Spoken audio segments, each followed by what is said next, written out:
Good morning, guys. No feedback on what I just said regarding our mind getting shifted, Yolanda? Good morning, Marda. Morning. I just, the verse that came up to me is Exodus 14, verse 13. And Moshe said unto the people, Fear you not, stand still and see the Yeshua of Yahweh, which he will show you today. For the Mitzrayim, whom you have seen today, you shall see them again no more Um, forever. I feel we need to be at peace in every matter we've got, and he will do the work. He's a gentleman, so if you stand back, he will work the rest. yeah,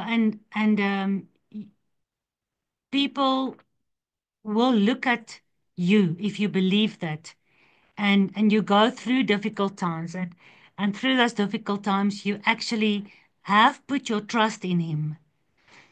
You are no longer running around like a headless chicken. And it's not like you expect him to just, fix everything. You actually still love him. You still trust him. You know this is not about just fixing your issues. They are what about his issues? Who's going to fix his issues if he must just sit around and fix all your issues? But people watch people who say they trust God. The whole world is watching people who claims to trust God. And it can be a thought in your mind.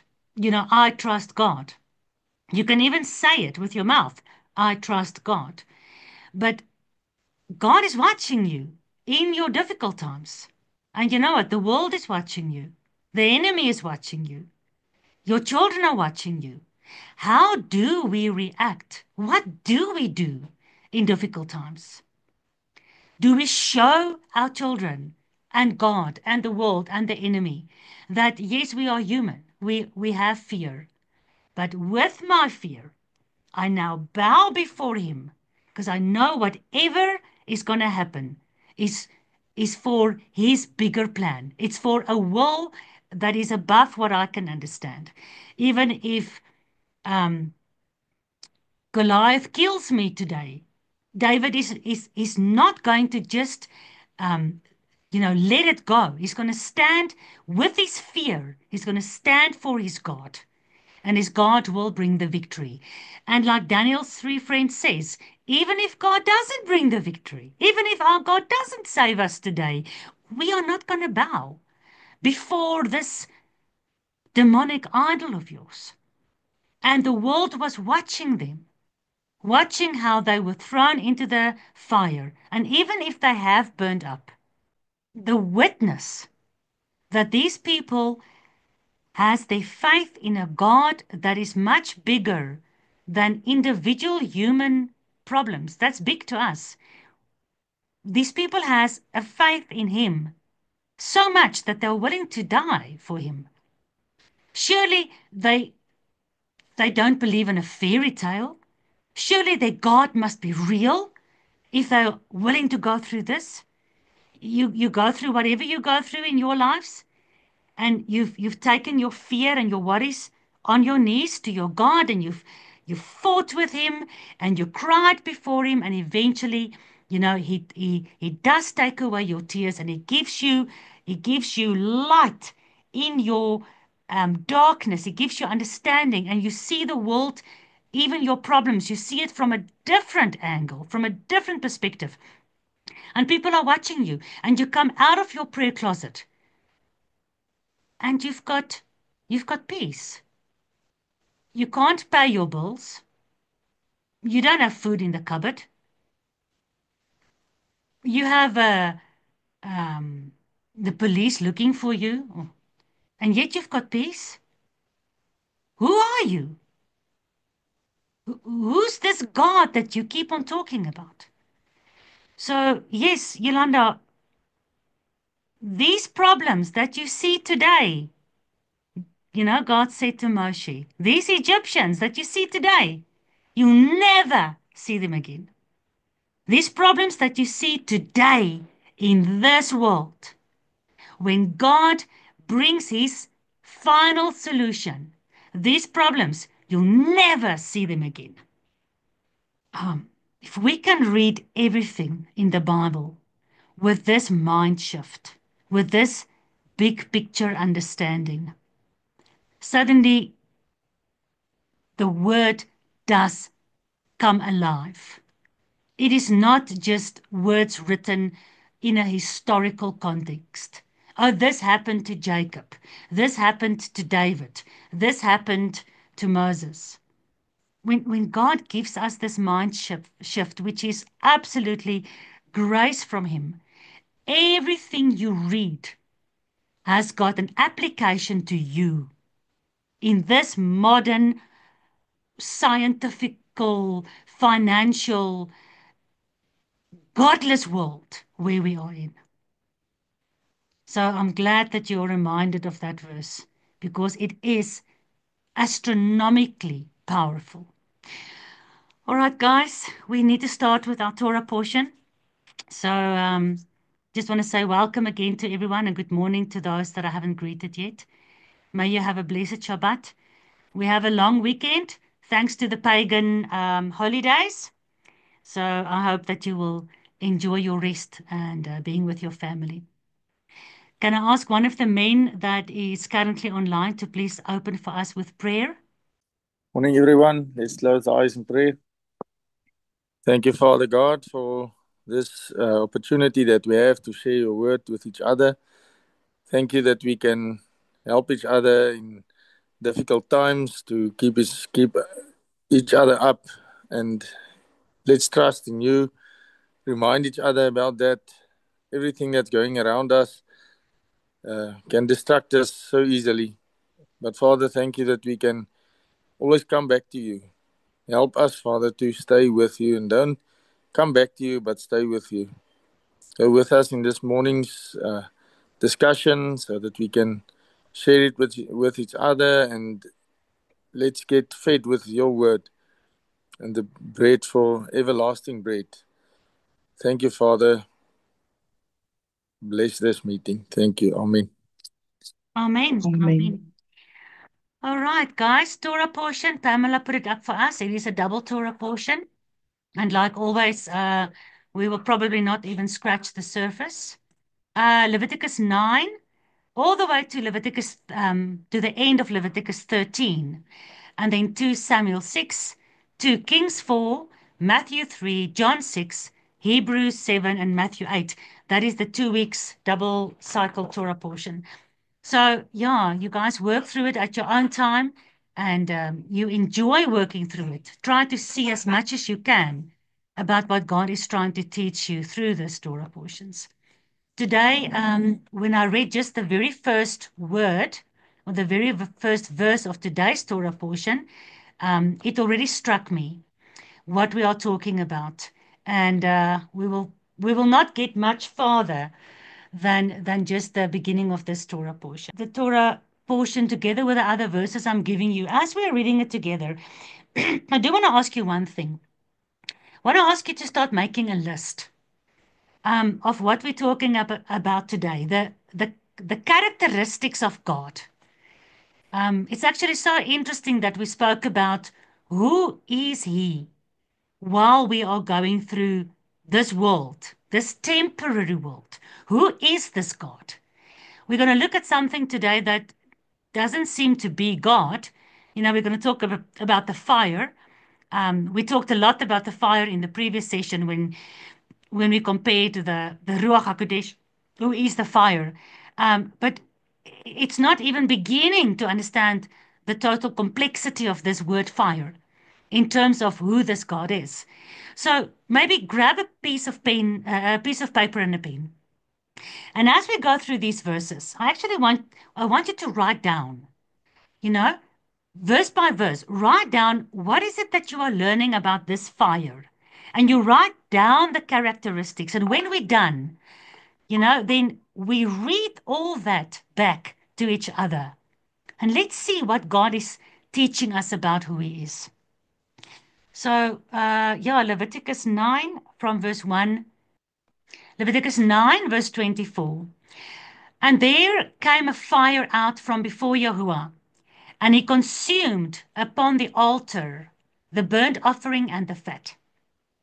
When the people saw this, they shouted, and they fell upon their faces. Okay, this is the Torah portion, part of the Torah portion today. So you can start already. What are you writing down on your piece of paper now? The fire came out from before Yahuwah. Guys, what does that mean? Think about this. Where is God? The fire comes out from before him. And the fire went to the altar and did what? Consumed the burnt offering. The fire came out from before God. What does it mean? Try to see God, and then from where does the fire come? Yes. Almighty power. For me, it's almighty power, absolute power. Yeah, no, fantastic. But the question is, where does it come from? Not what is it? A fire came out from before God. Think about this. Yolanda. I'm gonna guess that it's the incense altar. No, it's a very good guess, but the incense altar is a small altar. I'm not asking the question right. Uh, So it's coming from the back of the tabernacle. Is that what you're saying? I was thinking in front of the throne is that incense altar, but it's maybe his glory. I mean that's a burning part of Yahuwah. So you are saying a burning part of Yahuwah is that you are comparing the fire with this glory, with this burning part of Yahuwah. Is that what you're saying? Yes, because that glory is pure, it's holy, we can't stand in it. And that glory comes, verse 24 says, the fire came out from before Yahuwah.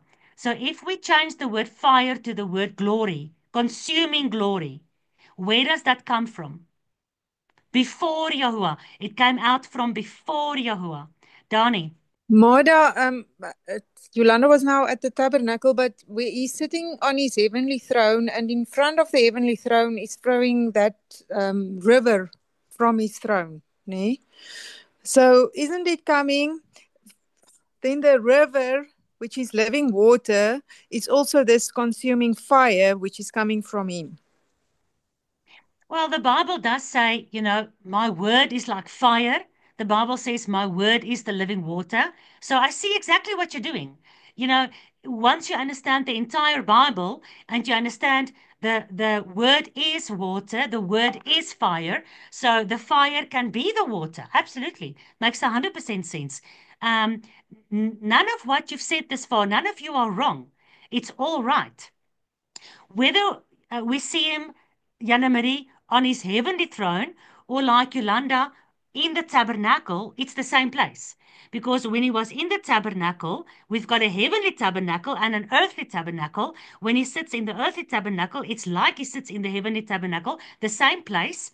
He has the incense altar before him. So it doesn't matter whether you now imagine him on his heavenly throne or on the mercy seat inside the physical tabernacle. It doesn't really matter. I want you to try to imagine God. We can't imagine him. It's like a light that sits on the throne. I don't know. But it says the fire came out from before him. This far, you guys have been thinking there must be something before him that the fire is proceeding from. That's not really what is said there. Susanna, you wanna try? Can it be his breath? Why? Why do you say his breath? Because when you speak, it's before you, your breath. Yes. Your words come out, his breath. Yes. That's before you. So it's not wrong that it can be the incense fire. It's not wrong that it can be the river of life before his throne. But even the incense altar, the fire there is something God put up. The fire on the altar is something God put up. The river of life is something that proceeds from God. So out of God, when you speak, when it's cold outside, you can see your breath before you.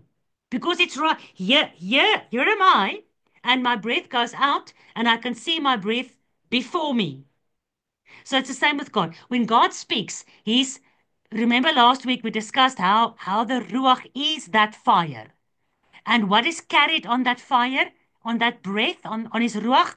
The word of God. So God's word came out from before him and consumed the fire. Jana Marie, is that what you wanted to say? Yeah, that's what I wanted to say, because in the beginning also he spoke his word, and when he spoke to Moses to write down the Torah, he spoke his word, and everything he said is what Moses wrote down. So his word is the fire. Absolutely, absolutely. Now, I hope your pens and papers are ready.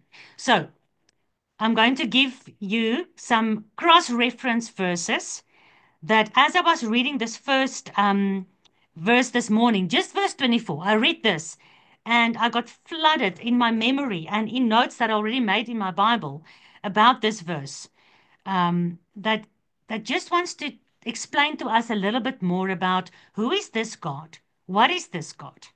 So the very first verse is 2 Chronicles 7 verse 1. First take your pen and paper, write down about this fire. What are you learning about God in this verse? So for me, I'm learning the fire comes out from God's belly. You know, from inside God comes out, inside his body comes out this burning fire. And this fire that comes from the inside of God himself consumes. And when God reveals this fire that's from inside of him, when that is revealed in this world, people, when they see it, will scream of fear and they will fall on their faces.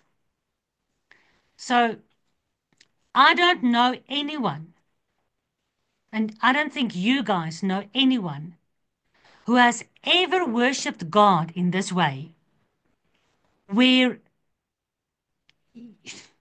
you you scream in fear before him and you fall down on your face. None of us have experienced this. So this is a characteristic of God.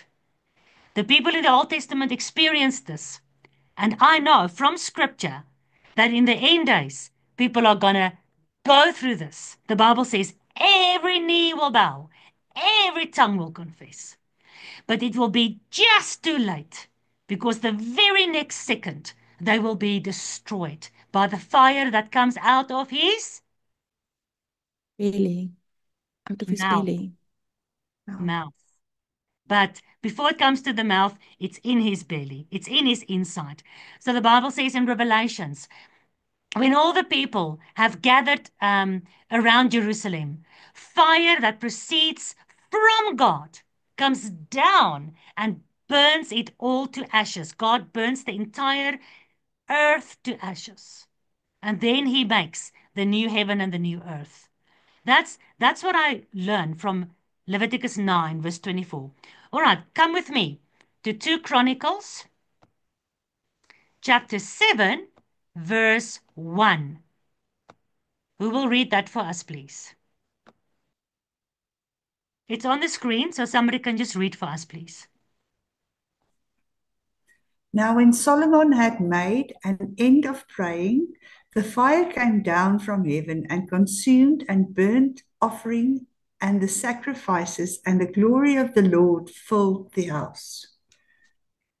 It's the same. It's word for word the same as what happened with Moses in Leviticus. So in Leviticus, it's like Yolanda said, it looked like the fire came from God's throne in the most holy place, coming out to the altar, consuming the sacrifice. But here, when Solomon built the temple, it says fire came down from heaven. and consumed the burnt offering.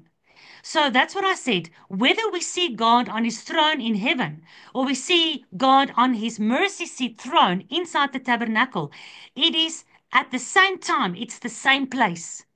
The one is just an earthly copy of the heaven. As it is in heaven, so it be on earth. God showed to Moses a blueprint and he said, make it exactly like this pattern that I'm showing you.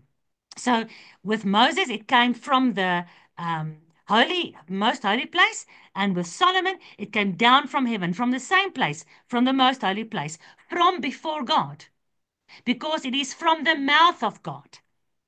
And something doesn't come just out of your mouth. You don't say something with your mouth if it's not inside of you, like, in your belly. We say the spirit is like somewhere, in your belly area. It's not in your head, so it comes from inside of God.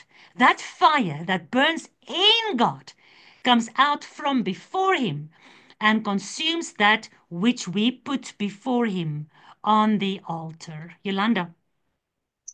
I'm thinking of the burning bush, how Yahweh revealed him the first time to Moses, and it was a thorn bush. So it's actually Yahusha Exodus and 3 verse 2. Yahweh. We're going to go there Yeah. next. Keep that thought. We're going to go there next. Because it's the same fire. It's from the inside of God. And who said it? It was Yolanda. You said the fire that comes from the mouth of God makes you think of his burning glory. 2 Chronicles 7 verse 1. Look at it. The fire came down from heaven, and the glory of God filled the house. So the fire came down. Where's God's glory? His glory is in heaven, right? But the fire came down from heaven. The fire came down to earth. And now it says the glory that was in heaven is now filling the house. So what are you writing about God now? His fire that came down and the glory that came down fills the house where people, when Solomon made an end of praying, there where people pray, there where people believe in him, there where people sacrifice to him, that's where he comes, and his fire burns up your prayers, your sacrifices, doesn't burn it up to ashes like he's going to do in Revelation. No, burns it up as incense. That's for him. That's beautiful for him. And then he does what? He lives with you. His glory, his fire fills your house, fills your brain, fills your heart. It says, the glory of Yahuwah shines. It's bright. It fills you on the inside. And remember when the glory left the temple? In the book of Ezekiel, when God had enough and his glory left the temple, then the temple was left desolate and dark and empty, naked. We were clothed by the glory of God in the Garden of Eden.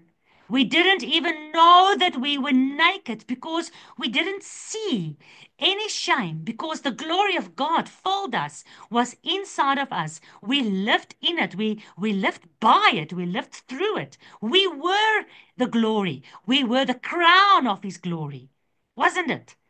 And the moment we disobeyed one commandment, Yeshua says, if you break the least of the commandments and you teach others so, you'll be least in the kingdom of my Father. The moment we broke one of his commandments, do not eat from the tree of knowledge of good and evil. Because he knew what that really was. The moment we break one little commandment, his glory left. And when his glory or his fire or his light left us, what did we see? Ooh, we were naked and we were ashamed. Doesn't the Bible say Yeshua is the hope of glory? Only through the Torah that became flesh do we have a hope in hell to ever be clothed in glory again. From that time up to the point where we will receive the heavenly bodies as Adam and Eve had, during the rest of in this intermediate time, we are all naked and ashamed because the glory of Yahuwah is no longer filling our houses, our bodies, our families, our governments, our schools, this world. This world is desolate, naked, and ashamed. Pamela. Yes, good morning, Mara. Good morning, everyone. The fire that goes out before him makes light. And that takes me back to Genesis 1, verse 3, where he made the light. And when I went into the Strong's Concordance, I did write it down, but now I can't find it in my book. One of the root words there, or one of the things it takes you back to for that word light, is his instructions, his law. And Psalm 119 says, his light or his word is a light to our path. Yeah. That was interesting. Yeah. Let me remind you, I think you're talking about the following. Psalm 119, verse 105. Your Torah is an or to my path. Light is or. And or is in the center of Torah. Torah, or. So light is in, it's a building block of the Torah. So maybe that's what you wrote down in the concordance. Absolutely perfect. You see, once you understand the definition of fire, that it is the burning glory of God, because that's a conclusion I want you to come to today. This fire is the consuming glory of God. Once you get that fundamental definition, then the rest of scripture you read with this understanding, and suddenly everything makes sense. Because it's what does it mean? Be the light of the world. When we were in church, what does it mean? Be the light of the world. What does it mean? We didn't know. The one Germany said it means that we're going to put up a soup kitchen. Another Germany says it means that you never swear or drink or smoke or go to parties.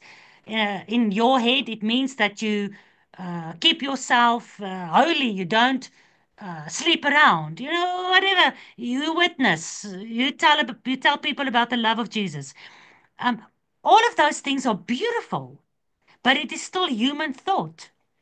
If or is the light, and it is the glory, and it is the word of God, and if God's word is fire, and is the light from the beginning, that created in the beginning, and that will destroy in the end, if his light is his Torah, then for us to be the light of the world, we need to show the world when they look at us, how do we live? Do I live according to the light, according to the Torah? Or do I live according to the pagan traditions of pagan gods? But I call it light. I call paganism light. I call darkness light. I call that which is bitter, I call it sweet. And Isaiah says, the false prophets call bitter sweet and sweet bitter. They call darkness light and light darkness. They call wickedness truth and truth they call wickedness. So what does it mean to be the light of the world? Without saying a single word, without witnessing a single word, your witness, you're shining the Torah light, the light of God in this world, just by obeying the Sabbath day. Your witness goes out to the whole world, whether they think you're crazy, or whether they respect you, or whether they are drawn to God through your life. That's not the issue. You shine it, and you shine it by doing it, not just by proclaiming it with your mouth, by believing it with your heart. No, you have to do it, because faith without works is dead. You say you believe in him? So the hell what? So does the demon. So what? You need to do it. The Torah is on your head and on your heart. And then when you get to love him and you get to know him, he writes it on your heart as well. So we live the or, the light, the Torah. We live that in our lives, in this world. That is a bigger witness. That means to shine your light more than a million soup kitchens. Not that I'm saying a soup kitchen is wrong. Please have a million. Not like a million witnesses. I'm not saying it's wrong. Please witness.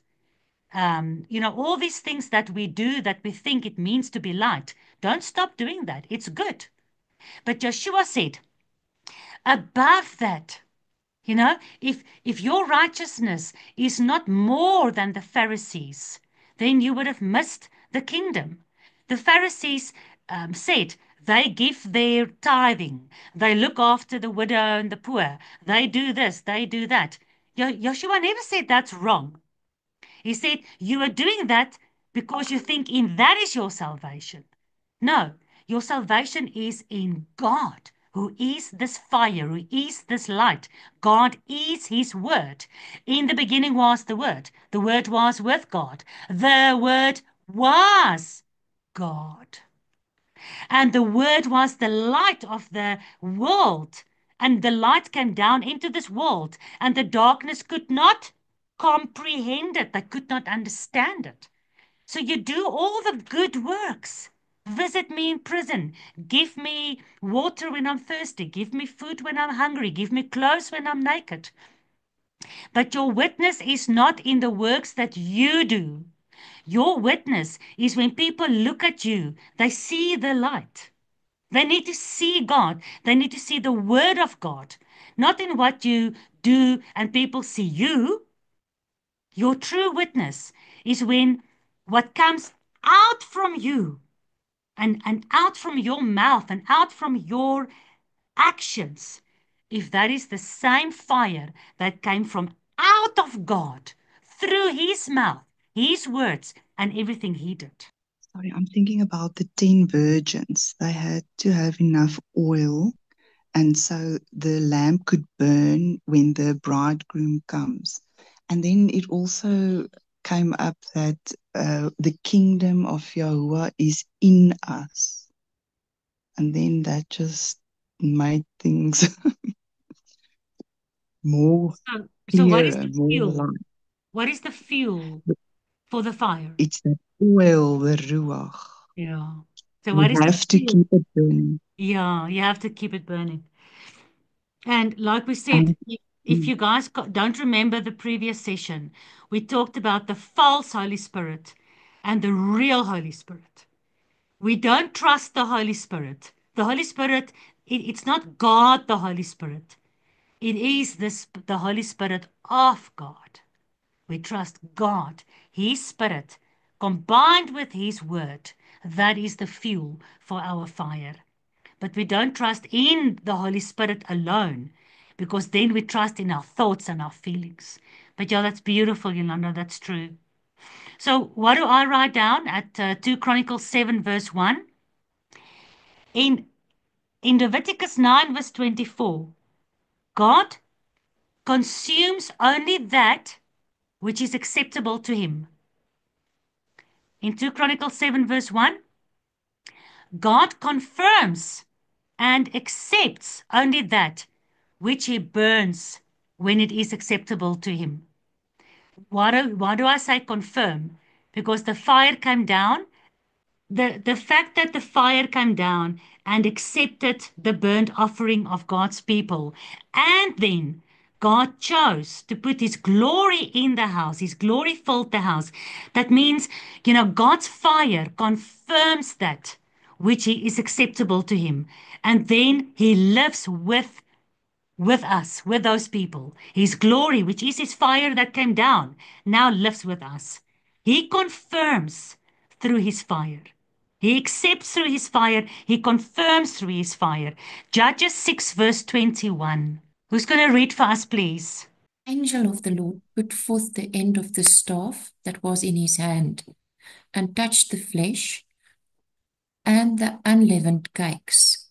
And there rose up fire out of the rock, and consumed the flesh, and the unleavened cakes. Then the angel of the Lord departed out of his sight. All right, what are we learning about this fire? There rose up fire out of the rock and consumed the flesh. The fire didn't come out of the rock just because of the rock. It came because he did what? This angel, he did what? He What are we put learning forth, from this fire? Yeah? he put forth the staff, and then the fire came. Okay, so what do you see in that? There's no right or wrong answer. I mean, this is for each one of us to have our minds opened, to to to see something in this, to try to imagine. There's the angel standing before Gideon. There's the angel, he's standing. And he takes his staff. What is the staff? And he touches the rock. What is the rock? And fire came out of the rock and consumed what? The flesh and the unleavened cakes. What is flesh and unleavened cakes? What is this? What do you see? There's no right or wrong answer. It's about revelation. Who's this angel of the Lord? I see Yeshua. all of it. Sorry, who was first now? Chrissy, go ahead. Yeshua. All right, and what else do you see? So if this angel of the Lord is Yeshua, what does he do? Well, he touched the rock. So I just think when I was looking at this, I just thought it's amazing that fire can burn out of nothing. Mm, I mean, there was not wood like Moses when he at the burning wood. There was just no, I know the wood was not consumed, but this fire for me was a bit different. All the other fires came from above, but this just came out of the rock. It means that God, I just thought to myself, wow, he's an awesome God that he can just create. He is the God, the only God that can create fire that goes out of nothing. Chrissy, quickly read verse 20, Judges 6, verse 20. And the angel of God said to him, take the flesh and the unleavened cakes and lay them upon the rock and pour out the broth. And he did so. So pour out the broth. Was this unleavened cakes and this rock, was it dry or wet? Wet, I assume. Broth is wet. Yes. Yeah, it's like the sauce of the pot that came out of the pot. Look at verse 19. He put the broth in a pot. So it was cooked. So it was water, like a nice meaty sauce. So this entire thing was wet. And a fire came out from the rock. That is amazing. Just on physical level. We're not even talking spiritual level here, Chrissy. Just on physical level, it's amazing. And doesn't that remind Absolutely, us but of he is a Elijah? consuming fire. Yeah, he doesn't need fuel. He can burn with nothing. He like the burning bush. He doesn't need the bush to burn. He doesn't need fuel to burn. He just burns. Remember what he did with Elijah? Elijah even poured out, I can't remember, 7 bowls of water over his altar, and the fire came down from heaven and consumed even that. It was soaking wet. I'm just coming now out of the Pesach and unleavened bread. This is making me thinking of that because Yahusha put forth the end of the staff. Staff is authority that was in his hand and touched the flesh and the matzah, which makes me think of Pesach. He's the Pesach lamb. And then there rose fire out of the rock. Yahusha is the rock. And he consumes that Pesach meal. It's just, that's what I got out of it. That's amazing. It's deep. You can get out of this so much when you start dissecting it word by word. Maybe this was probably during the Pesach period, even if it wasn't. The circumstances of Gideon was end day circumstances. Where was Gideon? Where did they find themselves? Israel was being persecuted day and night by the Midianites. Israel was hiding in rocks. hiding for their lives. Israel was trying to um, meal the flour from barley in the where was this now? In the wine press. You know, it was almost like Pesach and Yom Teruah was getting confused and being confused here. Israel was confused in hiding. They didn't know which way to turn. And in this time, fire came forth from the rock. The word of God burned forth from the rock of God. What is the rock of God? You know, Yeshua says, I am the rock. A wise man built his house on the rock and it will not move. What is the rock?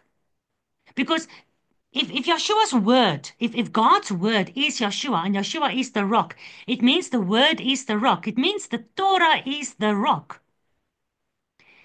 But in this world, the Torah is the most rejected, the most despised, the most changed rock there is.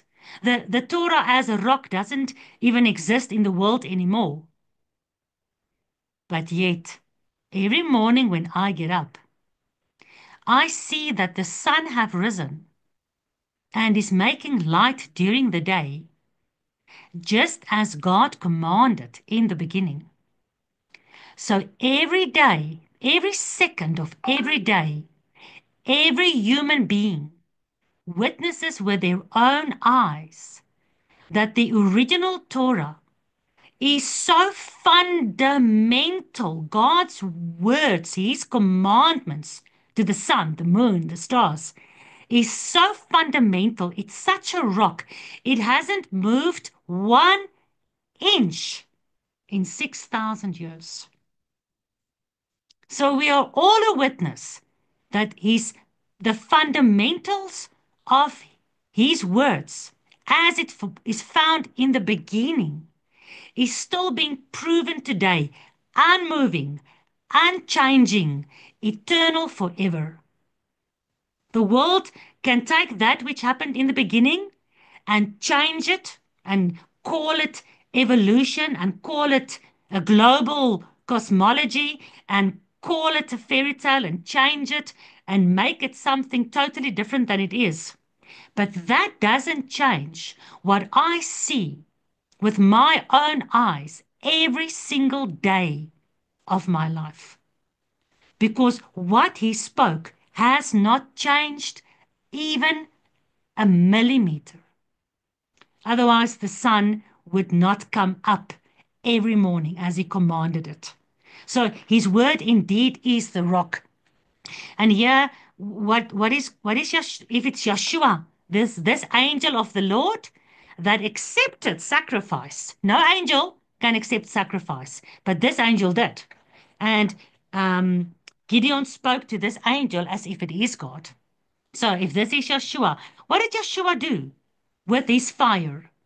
The fact that he accepted this offering from Gideon.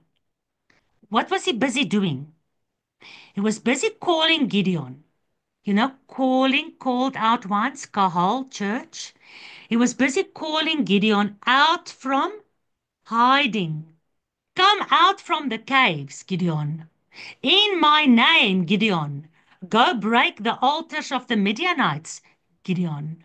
Go break the pagan statues that your father built, Gideon. He was calling Gideon into his calling. And Gideon came and said, I'm too scared. I'm too afraid. Give me a sign.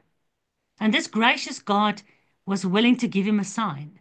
What God called into a specific destiny, job, responsibility, witness, work we have for him, God confirmed with his staff, with his authority, with his shepherd staff.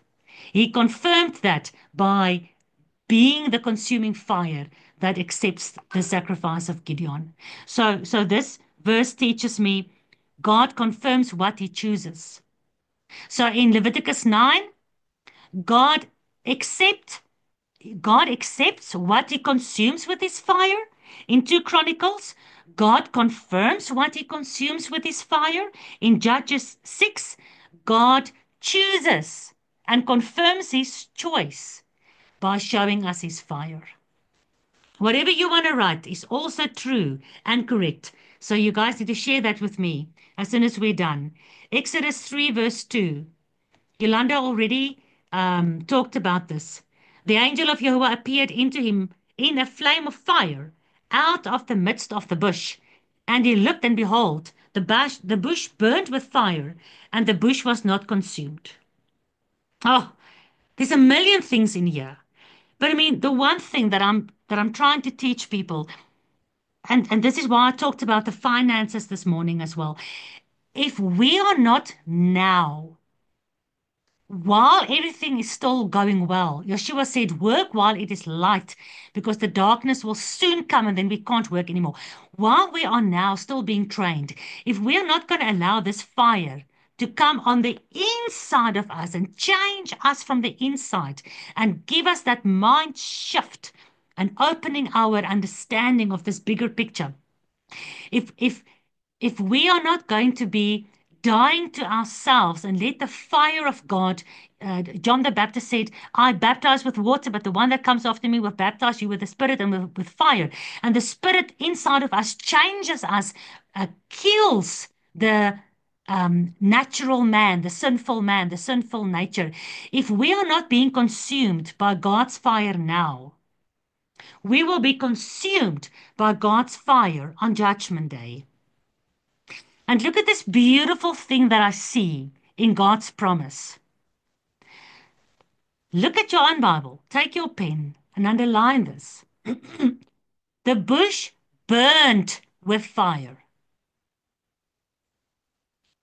I burn with this fire from God. You burn from this fire of God. The fire of God burns within you. But it says, and the bush was not consumed. When God's fire burns from inside of you, burns you up on the inside, you are not consumed. The world who rejects this fire of God, they will be consumed. But when this fire burns you, cleanses you, purifies you, teaches you, molds you, shapes you, changes you, you are not consumed. You are not destroyed. Isn't that beautiful? The same fire that can cleanse us is the same fire that can consume the rest of the world. We looked at this in last week's session about this Ruach that is the fire. But I also want to remind you of the Bible study that is on YouTube about where the hell do we go when we die, where we really investigate this consuming, destroying fire in the end days. We even see that Lucifer is burned up from the fire that is inside of him.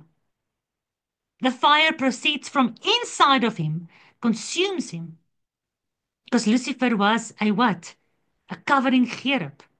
Covering what? The fire on the mercy seat. The burning presence, which is God. And that's where the fire came from, that ignited the fire on the altar.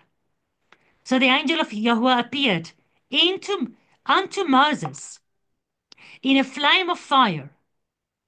So when Moses looked into this flame of fire, who was there? Well, verse 2 says the angel of the Lord. But then the rest of the chapter says, it is the Lord. It is God talking from the center of the fire to Moses. And does it surprise you that Satan, in all his wisdom, Lucifer, the enlightened one, has caused spiritual awakening towards your elevated, illuminated self, towards the light of the universe that you are part of. That He illuminated the sun and the moon and the star worship, that He made all of that possible by communicating with your very soul inside of you.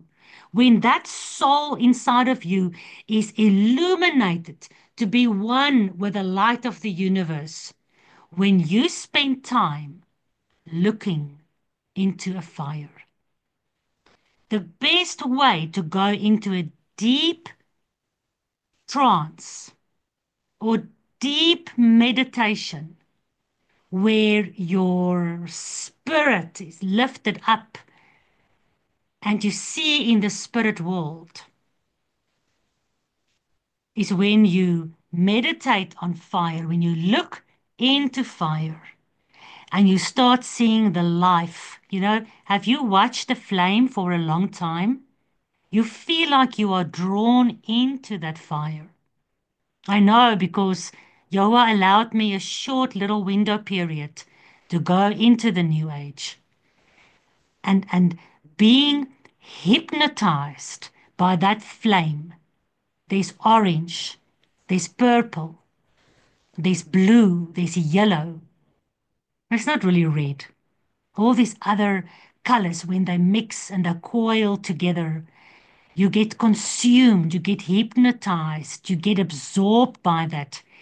And it is like it is opening up your third eye. You are opened up because the God in that fire, this is what the Bible talks about. The Bible says God is in the fire, but the false God is also in the false fire. And does it surprise you that the lighting of candles on your birthday and the blowing out of the candles is actually a spell? Does it surprise you that the churches these days, the charismatic churches, all are calling down fire from heaven? Does it surprise you that the Bible says the Antichrist will call down fire from heaven? Does it surprise you that the Bible says the spirit of lawlessness, the spirit of the Antichrist, is that spirit that cannot admit that Yeshua came in the flesh, the Torah came in the flesh, because this false system is taking you on a road that is illuminating your consciousness. Yes, it does. We had an illuminated consciousness in Genesis, in the Garden of Eden. We could see the fiery serpent, Nachash. We saw him. We spoke to him. We saw God. We spoke to him. We were illuminated. But that was God's glory with which He created us, with which He clothed us. It was fine. When we lost it, the moment His glory departed and we saw we were naked and ashamed because we stared into the serpent's eyes and we licked up His words instead of God's, we lost that glory. And from that moment forth, all illumination is false. God doesn't want to illuminate you and bring up your kundalini and open up your third eye so that you can be even like the shamans of the Bushmans. They'll dance around the fire, look into the fire. They'll go into a meditative state. They will speak to the spirits, the Indians. The Red Indians did this, danced around the fire, spoke to the spirits of the air, the spirits of the water. These things all exist. That is why the Torah is forbidding you to be part of any of that. God Himself will appear in a flame of fire out from the midst of the bush. And what does that God in that fire, what does He teach you? He teaches you His Torah. not so that you can become like him. So a serpent promised you'll become like God. When you are hypnotized by this false fire, this false Holy Spirit Kundalini whole system in which the world is, you are going against everything that this God is about, because this God appeared as fire. This God gets fire out from his mouth. This God brings fire out of his belly and confirms and consumes that which is acceptable to him. And as we read through the rest of the verses, this word that God spoke that came out of his belly, like the fire God spoke that came out of his belly, the word is the fire. And this fire is the word. And this word does consume, does confirm, does appear, but will not consume you when you allow him to consume your sin, consume yourself, consume your flesh, your ego, so that you can become a witness, a light for him, shining his light in this world. He will not consume you because he will speak with you.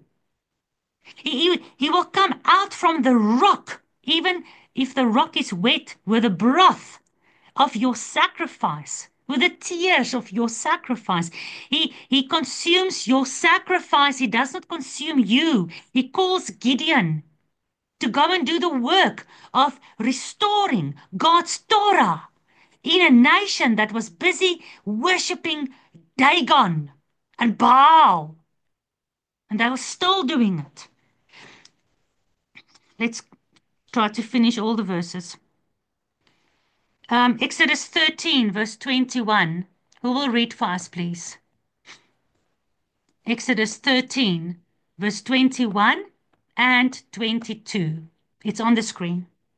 And the Lord went before them by day in a pillar of a cloud to lead them the way, and by night in a pillar of fire to give them light, to go by day and night. He took not away the pillar of the cloud by day, nor the pillar of fire by night from before the people. Thank you, Dina. Dina, if the fire of God is his word, what is this verse teaching us? Do you want to take a chance?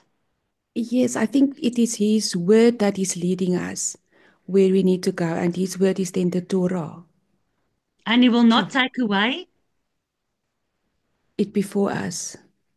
From before the pillar, cloud by day or the pillar of fire, yes. When is the pillar of fire, the pillar of his word? When is that giving us light? Day and night. The pillar of fire is by day, by night, and the cloud is by day. So that cloud is also representative of his presence, the water, because there's water in clouds. Yes. So that is watering us during the day. But what is the beautiful promise of his pillar of fire by night? What do we have at night? Light or darkness? Light. He will give us light. So in the darkness of night, his word, his Torah will give us light. And he will not take away his Torah from us during the night, during our darkest times, during your dark time that you are going through, whatever your dark time is now, but also in the end days, during the darkness of the end days, we can trust him. He's not going to take away his word. Can they take away the Bibles? Can they take away, our cell phones if we can't buy or sell and we don't have all the chips and all the AI because we are not paying for it and we are not plugging ourselves into it, and we are not being shot up with a nanotechnology? Can they take away our Bibles on our phones? Can they take away our Bibles, our computers? Can they take away our homes? Can they burn all Bibles and ban the Bible? Can they do that? Yes. Okay, Joannette. If they can do that, how can God promise that he will not take away his pillar of fire? If his pillar of fire is the word, how can he promise that he doesn't take it away from us during those dark times? How can he promise that? Because they can take it away from us, right? It's in your heart. Ah, can they take that away? No. What does Yeshua say? I will send you my Ruach to remind you of all my words. So now, as we are filling ourselves, the fire from our inside, we fuel this fire with more and more and more and more and more and more and more and more words. Who else do you guys know can sit for 2 hours and speak about his word? We are filling ourselves with so much of his word that this promise he made is 100% believable. They can take away, they can burn everything like they did during the Dark Ages. They burned up all the Torah scrolls in Hebrew. But the people had the Hebrew Torah in their minds. They knew it by heart and they were able to write it again so that it can be saved for later generations. We are saving his word, his precious fire inside of us. It's burning inside of us. That they can never take away. Don't fear those who can kill the body, because they can only kill my body. They cannot take anything from me that I'm not willing to give them. I fear him that can kill both body and soul. So they will kill my body. They can take away, and they're going potentially to do that, to take away everything. But they cannot take that which is of God, that which proceeds from the very mouth of God. They can never take that away. That which burns inside of you, that will not because of you, but because of the fire of God burning in you, day by day, giving you light by day and by night, but especially by night when everything is dark. Our time is over. I still have many verses. I'll put the rest of the verses up for you when I put this video up on YouTube. I want you to study the rest of these verses, but I also want you to write your own verses. Everything else you get that can build this beautiful bonfire. Get those verses, throw it into this box, make this list, and start writing all these characteristics of God in this fire. Write it down. Be filled by him. So that that which you are filled with will be our light by night.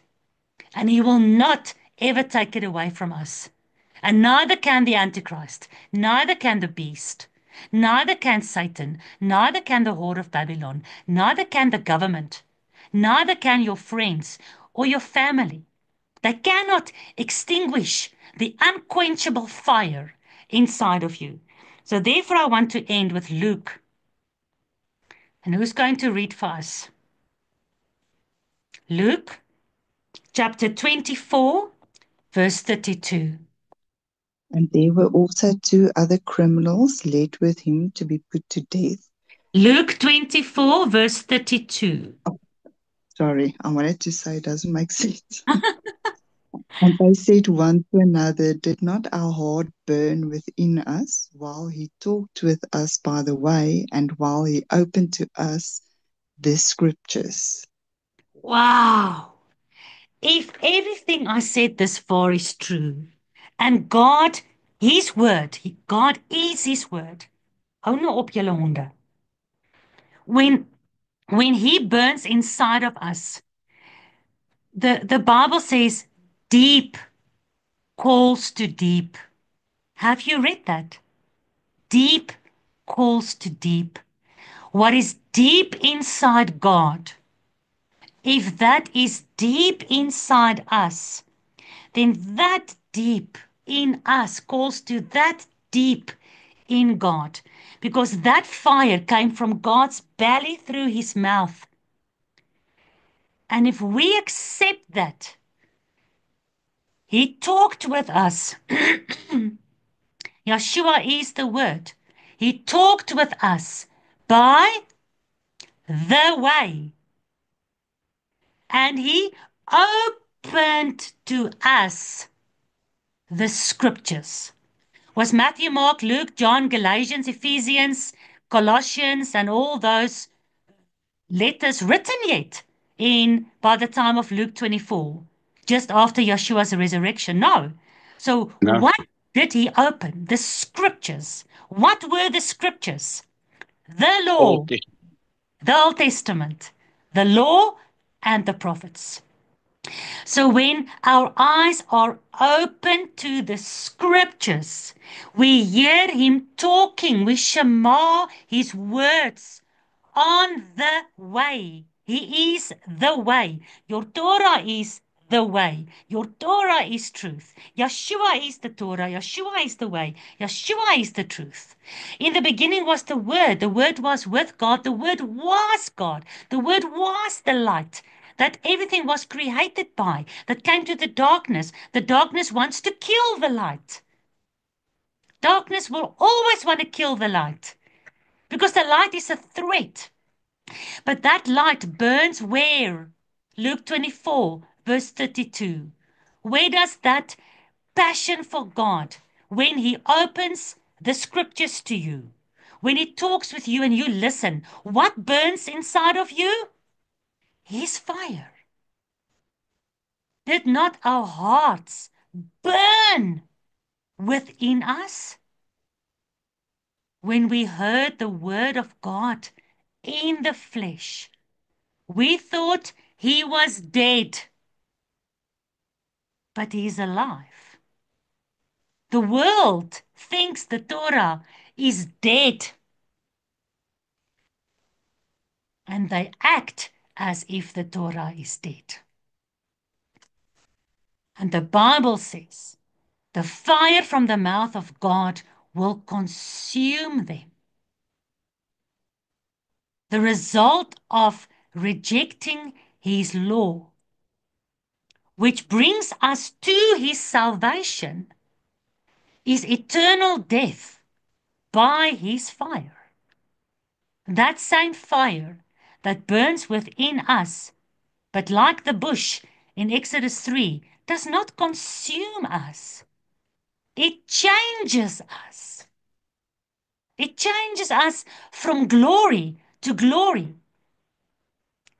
If that fire is the glory, the consuming glory from his presence, and we lost that glory because we were disobedient in Eden, and the Bible says Yeshua is the hope of glory again for our eternity with him, then we are changed from lesser glory to more glory every time we look into the scriptures.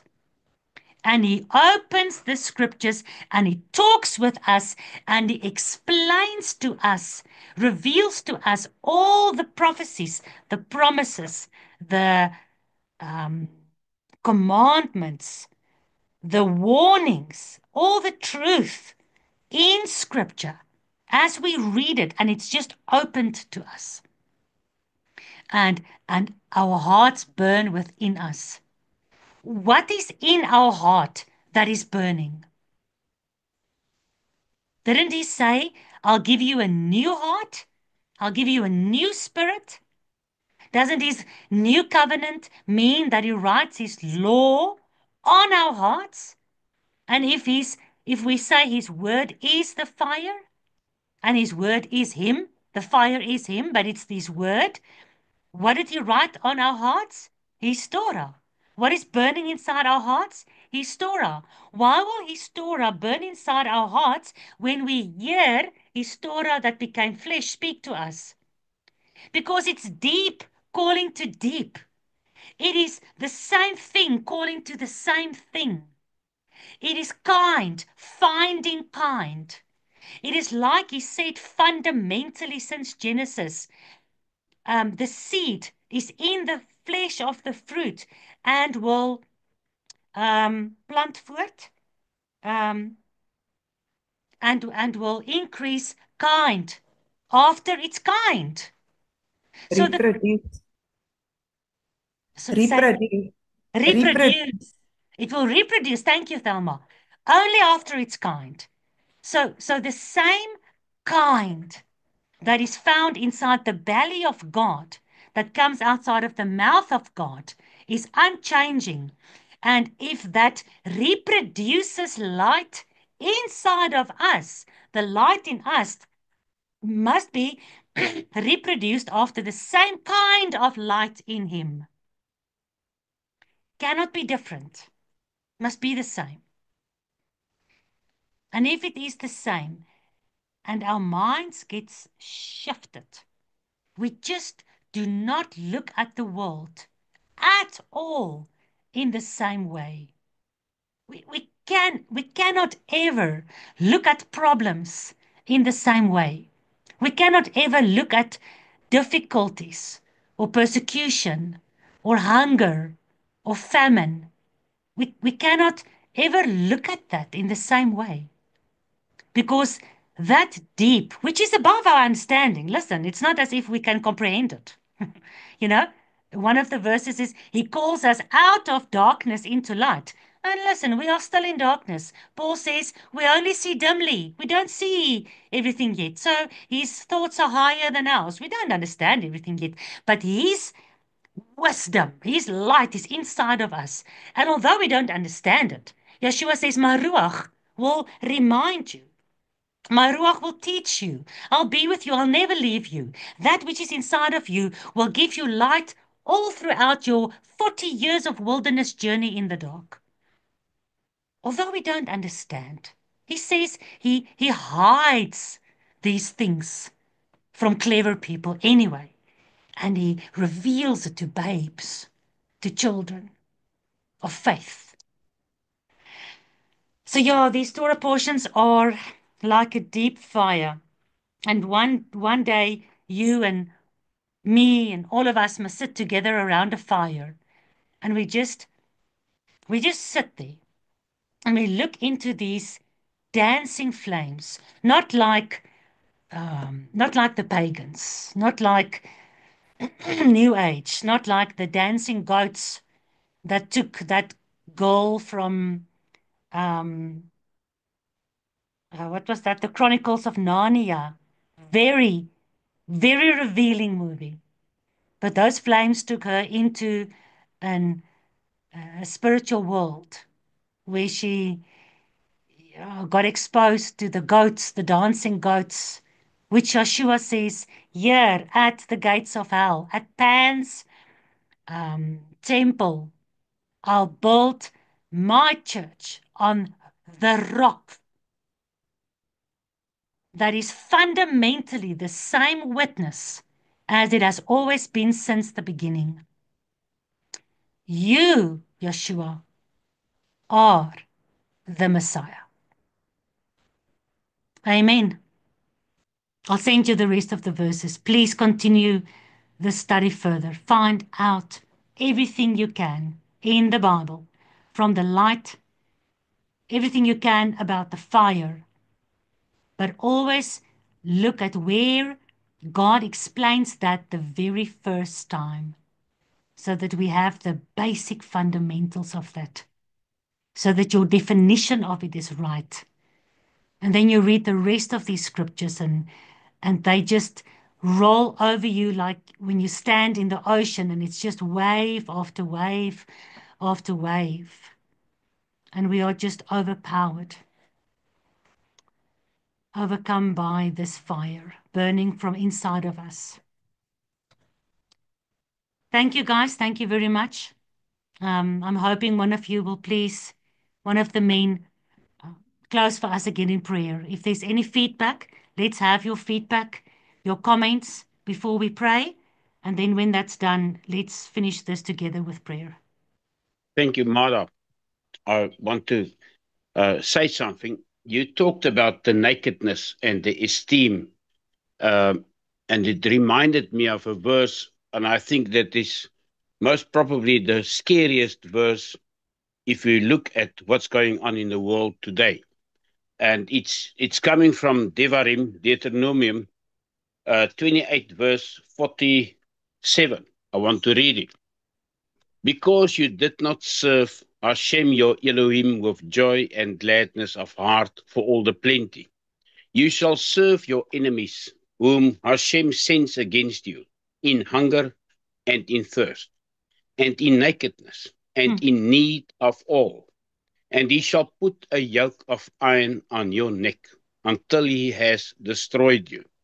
So my connection with this nakedness and the esteem is, if you dissect this verse and you see how many duplications there are, like nakedness and in need, thirst and in need of all. That means, and you will serve your enemies. And that is what we are looking at in this country and all over the world.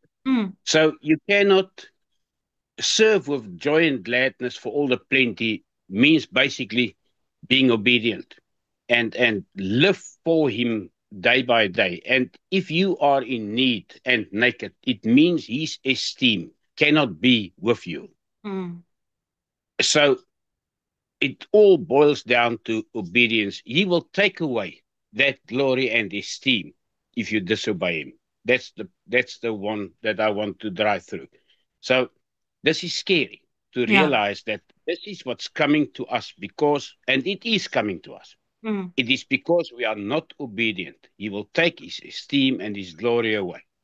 I just wanted to share that. And instead of ruling, we will be ruled. Yep. Yeah. Yeah, once you've got these definitions, you see every verse, and it speaks to you directly. In this modern time, Deuteronomy 28, if you obey my words, then you'll be the head, not the tail. But if you disobey me, you'll be the tail, not the head. If you obey me, you'll be clothed. If you disobey me, you'll be naked. But the problem is, all of humanity disobeyed him. He took away his glory from this earth. And he physically showed us in Ezekiel.